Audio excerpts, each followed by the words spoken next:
Kanaaf ijoollee umurii kana keessa jiran isaan irratti hojjechuu dandeenya. Ijoolleen umurii kana keessa jiran daqiiqaa 20 ergaa keessa wal fakkeessanii kaasa'uu dandeessu. 15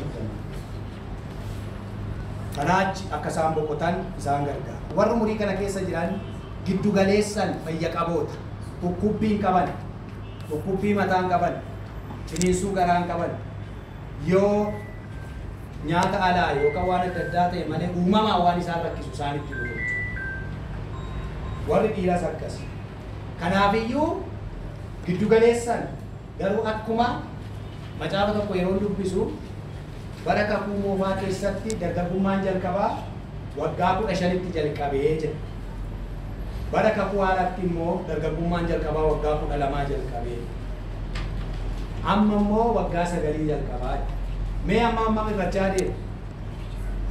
Waggaa 3 bara amma keessa jiru kana keessatti waggaa 9 jalqabee ijoolleen waan uumamaan yeroo dargaggummaatti galanitti dhufu argaa jiru jechuudha. Akkuma mijatetti. Egaa ilaalaa gara fuulduraatti immoo gaafa nuti darbinee dhaloonni biraa dhufan tarii waggaa 1000 yookaan 100 lakkaa'amu booda immoo garamitti gadi bu'u. 9 garamitti deema? Gara 6tti gadi deema. Egaa inni kun mootummaan waaqaa akka dhufuutti maali? Mallattoo isaa ta'inna. Wanti nama dinqisiisu, wanti gaafii namatti wanti ulfaatan yeroo argitan dafaa isa yaadadha. Waaqayyo.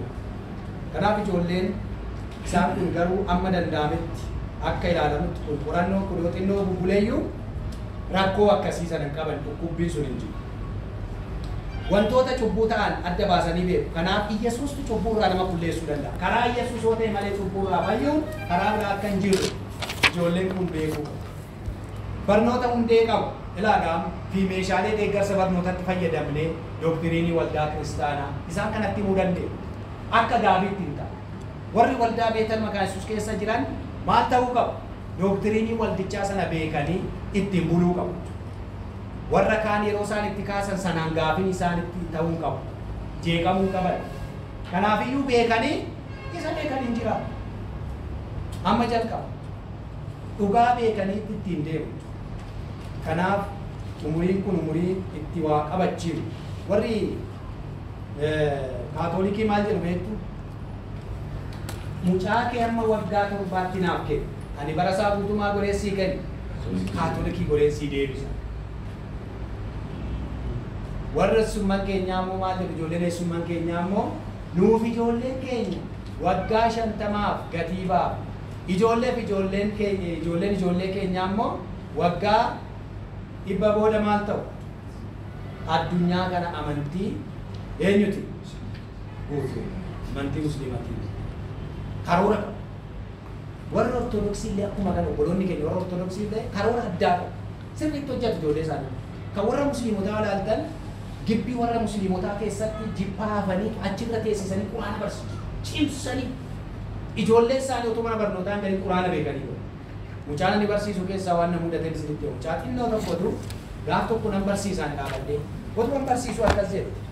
Ishiin harka baastee gaaffiin qabaate. Maa inni gaaffiin keenya? Barsiisa. Ati gooftaa Yesuus Kiristoos waaqa guutuu akka ta'e, nama guutuus akka ta'e, ofuma isaaf waaqa akka ta'e nu barsiiftee turte. Garuu immoo ragaan qaba. Ragaa macaafa qulqulluu irraa nutti himne, quraana irraa nutti himne. Garuu mana barnootaa keenya keessatti mucaan amma koo ga'u tokko quraana fidee dhufee waa'ee Yesuus Iisaa jedhee nu dubbisee nutti himee inni waaqas akka hin taane, raajis akka hin taane, mucaa waaqayyoos akka hin taane nutti hime. Nama Yoosef nama jedhamurraa, Maariyaam nama jedhamturraa akka dhalate nutti hime. Namoonni 60 keenya hundi keenyayyuu Yesuus nama inni dhumarratti olii galle. Ammas Yesuus nama. Egaa hir'ina nurra jiru. Maaliif akka isin kaase beektu warri kan keenyaa immoo maal jedhu? Ijoolleef sareen waanuma itti kennan nyaatti. Warra beektotaa jedhama. Ijoolleef sareen warra waan itti kennan nyaatti. Ijoolleef sareen ollaa walitti natti. Ijoollee wajjin hin taphatin maal godhatu? Immoo maaliifaan inni kun mukaanii teessu waraana. Ijoolleef kaalsii eesse Amma maka tuffannoo argitan. Isa waaqni kabaje, isa waaqni ol fuudhee ulfina kennee tuffannan gadi bu'u. Kanaafuu rakkoo guddaan nu bira jiru. Maaf kana kaboodhaan waldaa keessanitti amma yoo dhaqxanii ilaaltan waan ittiin barsiiftan hin jiru. Waa'een barnootaa yaadamu hin faarfachiiftu. Hin kadhatamaa fi hin bahu faarfatanii xinnoo taphatanii gubaa'een asii baratee bituu gubaa'eetti deebiftu allaqe. Namni leenjii baay'een hin jiru. Barsiisuu irratti rakkoon jiru. Rakkoon sun furamuu qaba jechuudha. Isaan bira garuu waldaa keessatti duwwaa miti. Mana amantoota isaanii keessatti iyyuu haala mijeessanii ijoollee isaanii guddifatu. Kanaaf ijoollee isaanii biraa wangeela qaqqabuuf hin rakkan. Baay'ee rakkan yoo waaqayyo nu gargaare jira. Kaatoolikii amansiisuun hin ulfaata. Musliima amansiisuun hin ulfaata. Ijoollee xixiqqoo warra Ortodoksii amansiisuun hin ulfaata. Maaliif hin barsiisu? Aadaa isaanii hin barsiisu. Ittiin bulmaata isaanii hin barsiisu. Nama akkamii wajjin akka walitti dhufan hin barsiisu. Kan keenya beekan. Inni kun of eeggannaa guddaadhaan itti gaafatamummaa guddaadhaanis irratti hojjechuu nu gaafata. Maaliif waaqayyo akkasan akka fuudhu nutti kenna. Umuriin inni dhumaa amma guddattoodha. Umurii isaanii waggaa 12-14 kan jiru. Warra maal ta'an umurii geeddarumsaa jenna isaan kana. Umurii geeddarumsaa. Isaan kun immoo maal ta'u? Hin geeddaramu. Hin geeddaramu.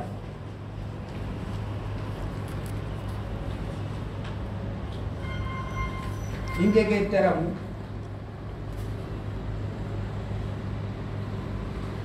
Ni saalfatu. Hin qaanamu. Wanta ilaalcha dhugaa ofii isaaniitiif akka qabaatan isaan godhu jala of gashu. Egaa isaan kun hin geeddaramu. Amalli isaanii akkasii jijjiiramoo qaamuma isaanii irratti iyyuu isa kana egaa saayinsiidha waan ta'eef beektu. Qaama isaanii irratti gara ijoollummaatti gara umurii kanaatti yeroo dhufan qaama isaanii irratti waan jijjiiramu baay'ee argina. Akkuma sana amalaanis keessi isaanii hin jijjiiramu. Isaan kanas gargaaruudhaaf achumatti addunyaa isaanii keessatti eegna malee achi baasuu hin dandeenye jechuudha. Qeeqxota warri isaan kun hin qoosu miti. Nuun fudhatan. Barsiiftee baay'ee maal godhu waltu gaafa isin dubbattan afaan keessanii jecha keessanii yeroo isin barsiiftan yeroo isin faarfachiiftan kana eegu. Kanaafuu maal godhu waltu isaan hin qoosu. Taa'ee haata akkasii godha hojjettuun daanaan hin ta'u. Yeroo baay'ee immoo nan gorsa yoo jettan maal ta'u waan isin hin dhaggeeffatan beeka isin nan beeka nan danda'a natti himteetta isin amala isaaniiti addunyaa isaaniiti ofiif of keessa kaa'atu miti uumamumaan jira warri shamarranii yeroo hundumaa of ilaalee dura dhaabatu hin dibatu hin filatu ishiin as marti achi marti oliiti waa kalaqxee dhufte fiilmirraa kan laalte maalirraa kan laalte kalaqxee dhufte maaliif dinqisiifamuu barbaaddi eenyudha warra akkasii warra dhiirati inni dhiiraas immoo dargaggootuma laalee maal godha surree gadi butaa firiizii godhata waan adda addaa godhachuudha maal godha innis bareedeedha akkasaa shamarran yeroo wal gahan maal waliin jedhu nama meeqatu sitti dubbate hiriyaa meeqa xalaasii barreessi nama tokko duude gaari dhaabee ankoo sagal ankoo kudhan ankoo shan addunyuma isaanii maal goona reenuti akkana gochuun seeraaree hin barbaachisaaree hin barbaachisu akka keenyatti akka isaanitti garuu hin barbaachisa. Mee kan keessan immoo duuba garaa qabaadhaa mee maal akka jettan mee yaadadhaa oo yaadannoos keessa. Nus achuma keessa dhufu amma garuu addunyaan keenya kan biraa waan ta'eef waan maamaatti bakka. Inni yeroo isaan akkas ta'an baqaa booftaa jechuudha. Maal kun ijoollee garuu kan keenya sana caalatu garuu akka miidhamnee yeroo eegdanis of eeggachaa eegu. Nan eegettanii immoo achumatti seera jalatti na cuucina booftaa gachisi. Seera jalatti hin kadhattu. Edaa umurii kana keessa kan jiran kan deebisuun danda'amu yoo achii kaate bu'uura irraa hooqaa. Achii kaatee guddisaa dhufte malee dhageettii qabu. Mee al tokko ol jennee dhaabatu.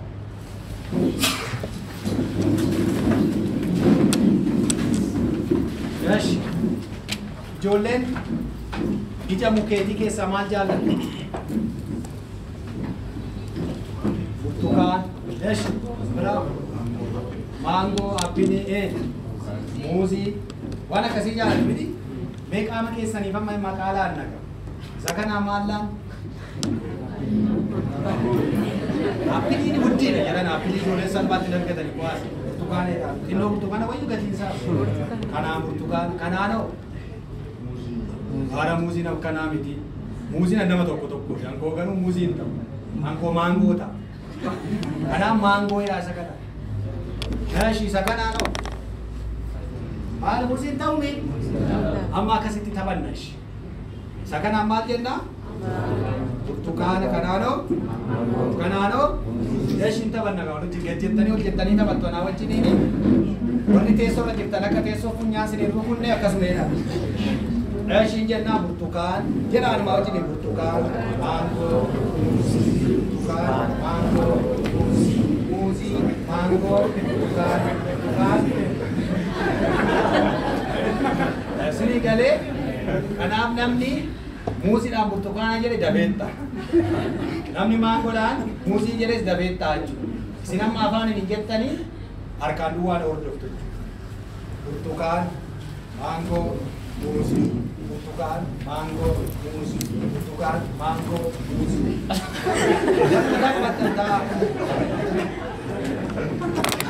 Shirra deebineetu sini gallaanii gaashii yeroo qabu waan ta'eef jechuudha. Lama sadii sadumaa burtukaan, maangoo, muuzii, maangoo, muuzii, maangoo, sinaa eebbisu ta'a. Yeroo isaan dadhabanitti fayyadamne sana. Hiriyaa barbaaddu. Hiriyaa barbaaddu. Warri sagalee amma 11tti jiran dhiirri dhiiraa wajjin shamarran wajjin deemu. Giddu galeessan jiru immoo keessa jiru. Kanaaf isaan kun immoo shamarran dhiira barbaaddi dhiirri immoo shamarran barbaaddi. Faallaa miti jechuudha. Egaa sadarkaa kamitti deeman jechuudha amma isaan sadarkaa jijjiiramaatti. Cubbuu miti. Garuu akka cubbuutti hin galle immoo jedhu. Akkas gochuu dhiisisuun hin danda'amu. Intala koo dhiirroo xalaasii barreessi hintuuta malee hin barreessiniif irraa fudhatin jettanii gorsitu ishiin maal jedhu. Garuu gaafa mana barumsaa dhaqan fudhanii barreessuu fudhan irraa fudhatu. Maaliif? Addunyaa keessaan ba'a. Kana jechuun maal jechuudha beektoon halkan sadiif mootummaan tokko keessatti komaandoo bakka isa ciccimaa abboomee dabareen kan isin eegan. Halkan sadi namni hundinuu harka isaa akkas godhatee ija isaa walirra buufatee otoo hin rafin waaqa kana kadhatu biyyaaf otoo jedhee mootummaan labsii baase. Kiristaanota dandeessu yooma seera kabajaniyyuu otuma kadhattanuu achitti of argitu. Ijoollees keessaa hin baasan akkas. Akka sanatti yaadaati achuma keessatti eegaa. Uumamnu hin baasa. Kiristoos fudhachuu irraa hin deebi'u yoo itti baay'ate. Waaqa dhiisu. Yeroo baay'ee lolli mee maatii warra ijoollee umurii kana keessa jiran warri manaa qabdan yaada warra qabaniifis yaada rakkoo jira lolli guddaan isa dha intalli gadi baatu filaalee dura sa'aatii meeqa dhaabatti reebicha dunna hojii na gargaarii yoo jedhan anshiitu hojiin gargaarsa barbaada bakka yeroo hundumaa lola mana keessa maaliif jarri nu banne isaan amma sana laalu malee nu banne tarii yeroo kan isaanii akkasitti baay'achuu dhiisuu danda'a garuu immoo jiru. Egaa ni geeddaramu ni qaana'u ilaalcha dhugaa ta'e ofii isaaniitii qabaachuu wanta dandeessisuu barbaadu gorsa nama biraa amansiisaa hin taane fudhatanii hin soofne hin amanan fudhatan nama amansiisaa yoo ta'e malee waan hundumaa beeka jedhu dafanii immoo mufatu yookaan ammoo ariifatoo waan ta'etti dafanii galuu miidhamattis wanta gaarii ta'e bira qaqqabuufis waan hundumaatti ariifatu. Egaa isaan kanaaf fala barbaada jechuudha. Fala isaan ittiin gargaaru qopheessuun nurraa eegama. Yeroo tokko gammachiisaa taphachiisaa fira isaaniiti. Ijoollee umurii kana keessa jiran qaqqabuun dhorkaa dhiiras haa ta'u shamarran siin warri barsiiftan amma ijoollee umuriin isaanii waggaa 14, 15 maannoo 14, 12 ta'an itti martanii maramtanii sukkuumuun hin danda'an. Hin qaqqabdan mucaa namaa seera miti yakka. Kanaaf lakkii nuti kiristaanni wal hammataa wal dhungataa maaliif akkas godha kan jettan yoo ta'e egaan isinitti hime seera miti. Inta uqabawattan mo shamliti bitat amale mucana man kalkamina. Bakka dorkame ni seera. Yeroo tokko raajii beekamaa tokko jira baay'ee cimaa. Inni waltajjii qabate jennaan seexanni gubaa'ee keessatti. Bakka kabale. Goma dinki. Innaani gaaf tokko dhuma dhaabbatanii tajaajilanii guddattoota afaan kadhadhaadhaan mul'ata akkasii dhufeef. Bakka guddattoota walitti qabatanii kadhatanii jennaan isaan keessaa seexanni mukkufa. Garmalee ta'e. Dhaqaa kadhadhaadhaniitu warra sanatti garee tajaajiltoota maalootti kennan kadhatan ishii tokko keessaa bahuu dide. Inuma dide. Akkamitti baasuu dadhabdus. Akkamitti dadhabu. Bakka deemaa gala nan kadhadhaan jedhaniitu kutaa biraatti fudhatanii galan. Galaniitu akkuma jaraa akkuma karaan duraatti baay'ee bokkisan. Hindi. Na qoruu dhuftee jedhaniitu raajiin garraamummaa akkana gara girgiddaatti garagalan yaa Waaqayyo akkas jedheen saba kanarraa mucaa kana viidiyoon seene salphisiin nagar mucaa kana keessaa bahuu qaba kuni kadhata guddaa barbaada egaa nan baasa jedheen immoo amantiidhaan as seene waan ta'eef yoon itti deebisee sanatu salphata jedhee kadhachuutti kadhate mucaa sagaleen bade iyyuus dhiife yeroo akkana galagalu wayyaa hundumaa ofirraa cirtee qulluma ishii dhaabate raajiin maal godha sitti fakkaata afur ishii keessa galutti galee raajiin naqee yaabbateen ta'a haala nuti. Mucaan foonitti deemte inni iyyatte namoonni fiiganii dhufan narraa qabaattee iyyatte fidanii humnaan gudeede jechuudha. Argitanii? Kanaaf seexanni karaa kanaanis nama qora. Elaa hojiin hafuuraa kuni dandeettiin qaba beekumsa hin qabaaniif ta'u. Macaafni maal jedha? Baqadhu. Isa kana hin baqatu. Hin baqatu. Gaafuma gorsitan qobaatti gorsitu. Nama lafa. Yookaan balbala banaa ta'e ifa guddaa kan qabu keessatti gorsina malee ani barsiisaa ijoollee teettanii mucaa teettanii jaallattanii gorsitanii deemsuuf gaafa dhuftan kunis jira. Of eeggadhaan asitti kana dhiibbaa hiriyaa isaanii jalatti kufu maal goona karaa seera qabeessa akka isaan bu'an gargaara sagantaa seera qabeessa keessa akka isaan galan gooletti isaan galcha. Egaa Waaqayyo akka dhimma isaanitti bahu isaan amansiisuu qabna akka sagalee Waaqayyootti jiraatan karaa rabbisuun nurra jira. Geggeessummaa sagalee Waaqayyoo keessaa barbaada. Itti himuu qabna. Lammaffaa Xiimotewos 2:22 maal jedha? Leellisaa qajeelaa bara dargaggummaa namoota akkamii wajjin maal ta'e malee mee dubbisaa kutaa masana baasaati. Macaafni qulqulluun yoo dafeesni qaqqabamuu baate moobaayilii qulqulluu irraas baasuu hin danda'a. Dafa beekaa tokkoon kenna. Jiru yeroo baay'ee asumaan ergaan isinitti himaa macaafa qulqulluu wayya moobaayilii qulqulluu yeroo tokko irra utaala. Gorsuuf ta'ee maaliif akka ta'e bakka sila isinii dubbisee moobaayilii irra yoo laaltan lakkoofsi hin jiru. Ijaan jiru moobaayilii qulqulluu waan akkasii mudachuu danda'a. Ergaa mataa isaa qaba inni maal jettan argattanii dubbisaa. Aturraa faqadhu warra garaa qulqullaa'aadhaan maqaa gooftaa waammatanii wajjin qajeelina amantii jaalala nagaa duukaas bu'ii. Amma umurii kana keessatti yeroo qajeelaan itti hammaatu ijoollee keessattuu warri fiilmii isa baay'ee ammayyaa ilaalan warri gadhiisitti jiraatan warri miidiyaa hawaasaa duukaa baay'ee dammaqanii jiraatan ijoolleen kun rakkoo hamaa keessa jiru. Kanaaf isaan tiksuun isinirraa eegama. Waldaa kiristaanaa wajjiniin tooftaa ittiin barsiiftan akkamitti akka isaan gargaartan irratti qophooftanii. Garuu rakkoon akkanaa yoo uumame maal godhu?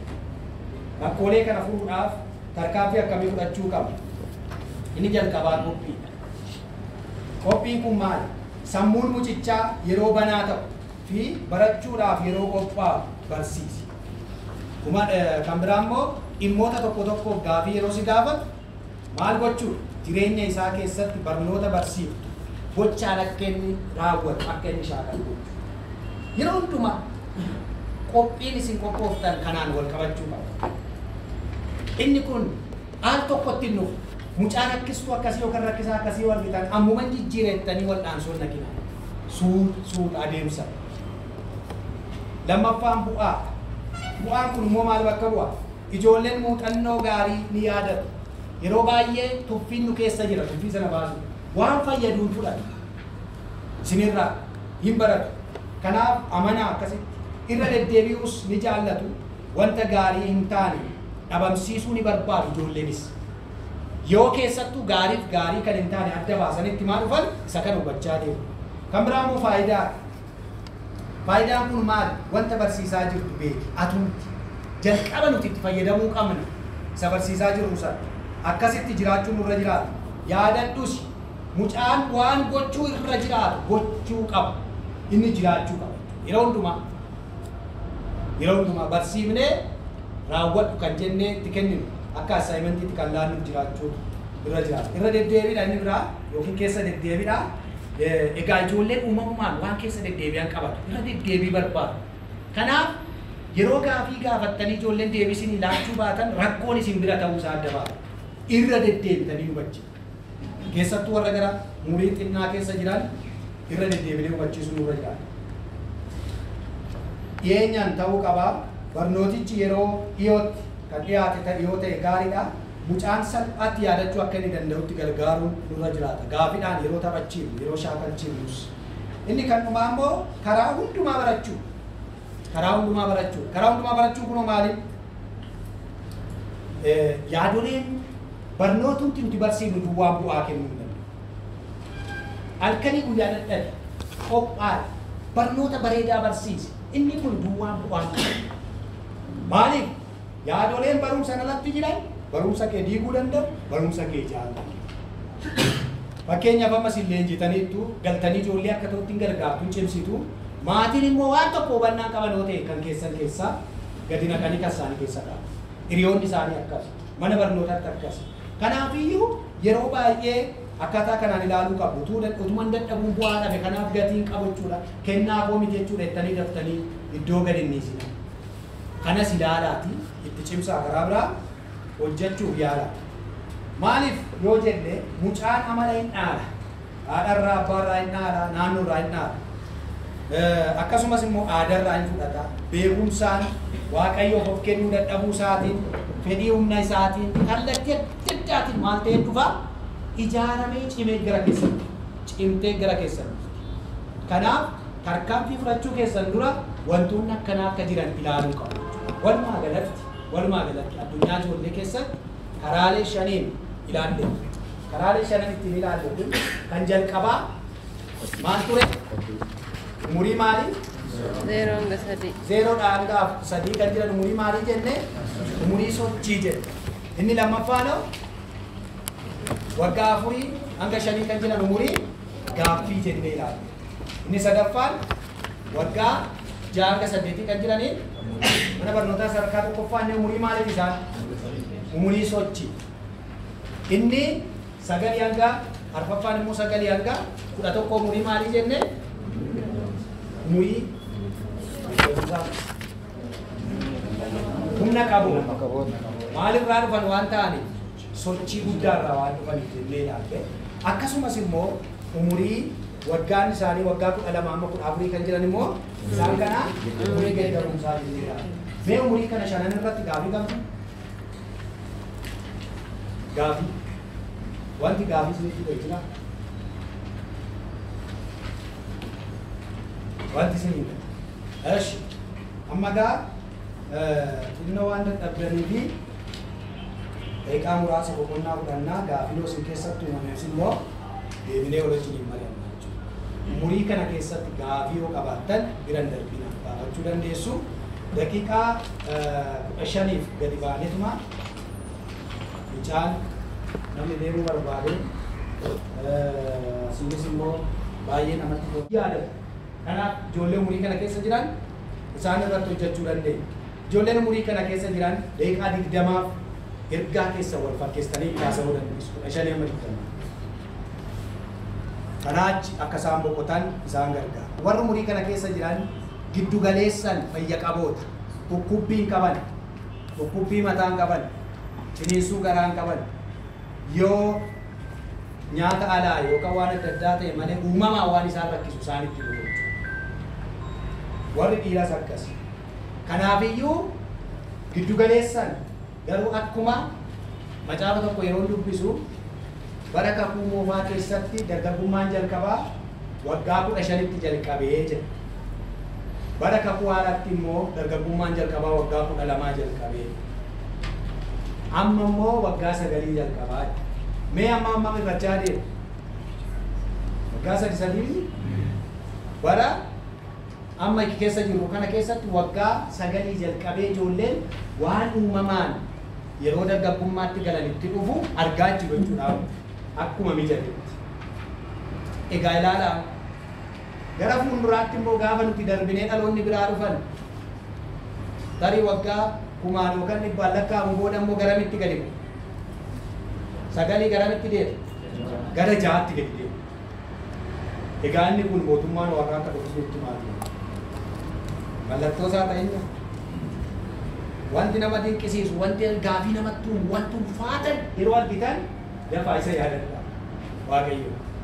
Kanaaf ijoolleen isaan kun garuu amma danda'ametti akka ilaalamutti kun qorannoon kun yoo xinnoo bubbuleeyyuu rakkoo akkasii sana hin qaban dhukkubbiin sun hin jiru. Wantoota cubbuu ta'an adda baasanii beeku. Kanaaf Iyyesuustu cubbuu irraa nama qulleessuu danda'a. Karaa Iyyesuus yoo ta'e malee cubbuu irraa fayyuun karaa biraa akka hin jirre ijoolleen kun beekuu qabu. Barnoota hundee qabu. Ilaagaa fi meeshaalee deeggarsa barnootatti fayyadamnee doktiriinii waldaa kiristaanaa isaan kanatti himuu dandeenya. Akka gaafiitti hin ta'a. Warri waldaa Beetel Maqaa Yesuus keessa jiran maal ta'uu qabu? Doktiriinii waldichaa sana beekanii ittiin buluu qabu. Warra kaan yeroo isaan